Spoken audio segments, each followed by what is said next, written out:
चलिए अगला क्वेश्चन हम लोग देख लेते हैं।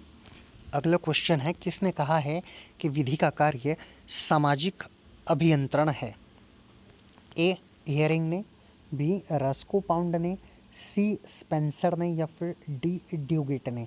तो इसका राइट आंसर हो जाएगा ऑप्शन नंबर बी, रस्को पाउंड ने कहा है कि विधि का कार्य सामाजिक अभियंत्रण है। इस सवाल को यूपी में पूछा गया है 2003 में। इसका एक्सप्लेनेशन भी हम लोग देख लेते हैं। रस्को पाउंड के अनुसार विधि सामाजिक अभियांत्रिकी का एक साधन है जिसका अर्थ है परस्पर विरोधी, माफ़ कीजिएगा, विधि नहीं, विरोधी हितों के समन्वय। पाउंड के अनुसार विधि का कार्य सामाजिक अभियंत्रण है। ये किसने कहा है? पाउंड ने कहा है। तो इस क्वेश्चन का राइट आंसर रस्को पाउंड ही हो जाएगा। चलिए अगले सवाल पर चलते हैं। हितों के संतुलन का सिद्धांत प्रतिपादित किया है, किसने कहा है? हियरिंग द्वारा ये सिद्धांत दिया गया है, ड्यूगेट द्वारा दिया गया है, या पाउंड द्वारा दिया गया है, या फिर ग्रे द्वारा दिया गया है? तो इस क्वेश्चन का right answer option number C, पाउंड हो जाएगा। इस सवाल को यूपी पीसीएस 2010 और 2004 में पहले पूछ चुका है। इसका एक्सप्लेनेशन भी हम लोग देख लेते हैं। सामाजिक अभियांत्रिकी सिद्धांत के प्रतिपादक डीन रस्को पाउंड के मतानुसार विधि की प्रमुख विषय वस्तु हित है और विधि द्वारा संरक्षित सभी मानव हितों को व्यक्तिगत हित, लोकहित और सामाजिक हित की श्रेणियों में वर्गीकृत करते हुए रस्को पाउंड ने इन विभिन्न हितों में परस्पर टकराव की स्थिति उत्पन्न होने पर विधि के माध्यम से परस्पर विरोधी हितों में समन्वय स्थापित किए जाने की आवश्यकता का समर्थन किया है। पहले भी हम पाउंड के हितों के बारे में बात कर चुके हैं। व्यक्तिगत हित की बात की, लोक हित की बात की, फिर सामाजिक हित की हमने बात की थी और मैंने आपको ये समझाया भी था। चलिए आगे चलते हैं। निम्नलिखित 4 प्रकार के विधिक सिद्धांतों पर विचार करना है। कौन कौन से? जन चेतना, विधि का आज्ञापक सिद्धांत, सामाजिक अभियांत्रिकी और सामाजिक संहिति। समय के अनुसार वे किस क्रम में आए हैं ये भी आपको पहचान करती हैं। कौन कौन पहले आया, कौन कौन बाद में आया। 1, 2, 3 तथा 4। मैं आपको बता दूं कि ऐसे क्वेश्चन बड़े इंपॉर्टेंट होते हैं। 2, 1, 4, 3, 3, 4, 1, 2, 2, 1, 3, 4। तो इस क्वेश्चन का राइट आंसर है 2, 1, 4, 3।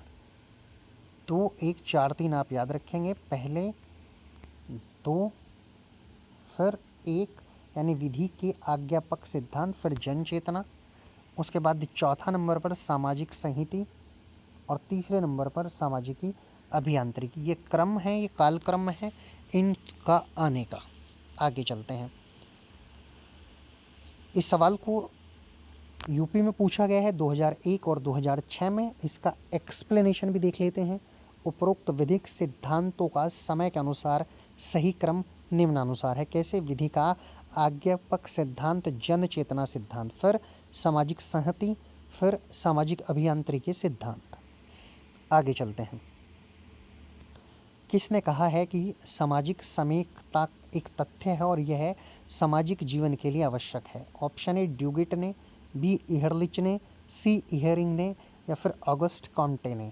तो ये इसका राइट आंसर है। ड्यूगेट ने यह बात कही है कि सामाजिक समेकता एक तथ्य है और यह सामाजिक जीवन के लिए आवश्यक है। चलिए, इस सवाल को पूछा गया है 2003 में 2 बार, एक बार यूपी में, एक बार राजस्थान में, फिर यूपी में 2002 में, यानी टोटल 3 बार इस सवाल को पूछा गया है। इसका एक्सप्लेनेशन भी हम लोग देख लेते हैं। सामाजिक समेकता के सिद्धांत का प्रतिपादन ड्यूगेट ने किया था। यह सिद्धांत विधिशास्त्र की सामाजिक शाखा से संबंधित है और ड्यूगेट की प्रमुख पुस्तक law in the modern state ये किताब है। ये आप याद रखेंगे। इस किताब को भी आपको याद रखना है। ये ड्यूगेट की प्रमुख किताब है। आगे चलते हैं। निम्नलिखित में से किसने सामाजिक समेकता के सिद्धांत का प्रतिपादन किया? इहरिंग, पाउंड, ड्यूगेट या इहरलिच? तो हम ड्यूगेट की ही बात करते आ रहे हैं। पहले हमने एक पुस्तक के बारे में भी पढ़ा। इस क्वेश्चन का भी right answer option number C, ड्यूगेट ही हो जाएगा।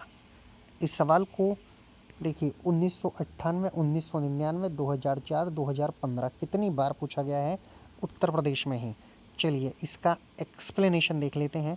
समाजशास्त्री स्कूल के प्रमुख विधि शास्त्री ड्यूगेट ने सामाजिक समेकता के सिद्धांत का प्रतिपादन अपनी पुस्तक law in the modern state में किया है। ये आप याद रखेंगे। आगे चलते हैं। अगला सवाल है, कुछ समाजों समुदायों का विशिष्ट लक्षण है कि वे विधि का विकास परिकल्पना, साम्य तथा विधायन के माध्यम से करते हैं। ये कथन संबंधित है किससे? आदिम समाजों से, स्थिर समाजों से, प्रगतिशील समाजों से या फिर गतिशील समाजों से। तो ये प्रगतिशील से संबंधित है। इस क्वेश्चन का right answer option number C होगा। चलिए इस सवाल को देख लेते हैं। ये सवाल आपसे यूपी सिविल जज 2016 में पूछा गया है। अगले सवाल की तरफ बढ़ते हैं। 327 नंबर का सवाल हम देखते हैं। विधि अंततः शांतिपूर्वक कार्यरत आंतरिक ताकतों की उपज है। यह कथन विधि शास्त्र की किस विचारधारा से संबंधित है?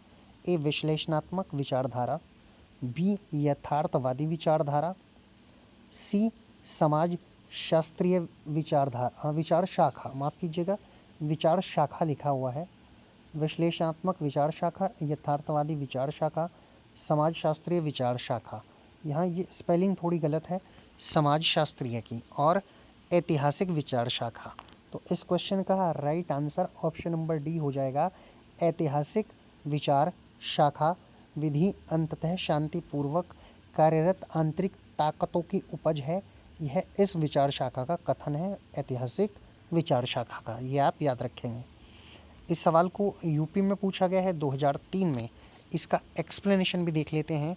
ऐतिहासिक शाखा के प्रवर्तक विधि शास्त्री सेवनी के अनुसार, विधि शास्त्री है, सेवनी के अनुसार विधि अंततः शांतिपूर्वक कार्यरत आंतरिक ताकतों की भी उपज है। सेवनी ने लोक चेतना को विधि के विकास का मूल माना है। आगे चलते हैं। 328 में 2 कथन दिए गए हैं, आपको सही बताना है कि कौन सा सही स्पष्टीकरण हो जाएगा। कथन ए देखते हैं, समाजशास्त्रीय विचारधारा की पाउंड के नाम से पहचान करना सरल है। आर कथन है, समाजशास्त्रीय विचारधारा का न तो पाउंड से प्रारंभ होता है और न ही अंत। ये पाउंड लिखा हुआ है, इसको आप ठीक करेंगे। कूट दिए गए हैं, ए नंबर पर है, ए और आर दोनों सही है, आर ए का सही स्पष्टीकरण है। बी दिया गया है, ए और आर दोनों सही है किंतु आर ए का सही स्पष्टीकरण नहीं है। आगे सी दिया गया है, ए सही है परंतु आर गलत है। डी दिया गया है, ए गलत है परंतु आर सही है। इस क्वेश्चन का right answer option number B हो जाएगा। आप देख सकते हैं ऑप्शन नंबर बी, ए और आर दोनों सही है किंतु आर ए का सही स्पष्टीकरण नहीं है। चलिए इस सवाल को यूपी पीसीएस 2010 में पूछा गया है। इसका थोड़ा सा एक्सप्लेनेशन देख लेते हैं। समाजशास्त्रीय विचारधारा के प्रमुख समर्थकों में रास्को पाउंड, बेंथम, ड्यूगिट, ईहरलिच तथा काम्टे का नाम आता है। रास्को पाउंड ने हेरिंग के विचारों को आधार मानते हुए सामाजिक अभियांत्रिकी सिद्धांत को जन्म दिया। अगले सवाल की तरफ बढ़ते हैं।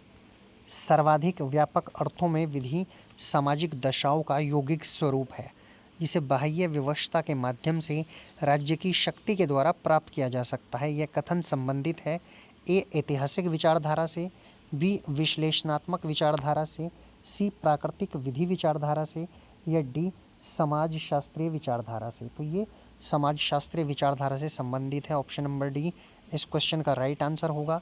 यूपी पीसीएस में 2006 में इस सवाल को पूछा गया है। इसका एक्सप्लेनेशन देखते हैं। यह कथन समाज शास्त्रीय विचारधारा से संबंधित है। इस विचारधारा के प्रणेता ईहरिंग हैं। इनके अनुसार विधि सामाजिक दशाओं का यौगिक स्वरूप है, जिसे बाह्य व्यवस्था के माध्यम से राज्य की शक्ति द्वारा प्राप्त किया जा सकता है। अगले सवाल पर चलते हैं। ए थ्योरी ऑफ जस्टिस किसकी रचना है, किसने लिखी है? स्टेमलर ने, रॉल्स की, हॉल की या फिर मॉरिस की? तो ये लिखी है ऑप्शन नंबर बी, रॉल्स की रचना है। इस सवाल को राजस्थान परीक्षा में पीसीएस में 2008 में पूछा गया है। A theory of justice John Rawls की कृति है। इसमें रॉल्स ने सामाजिक संविदा और कांट के विधि दर्शन को पुनर्जीवित करने का प्रयास किया है, आप याद रखेंगे।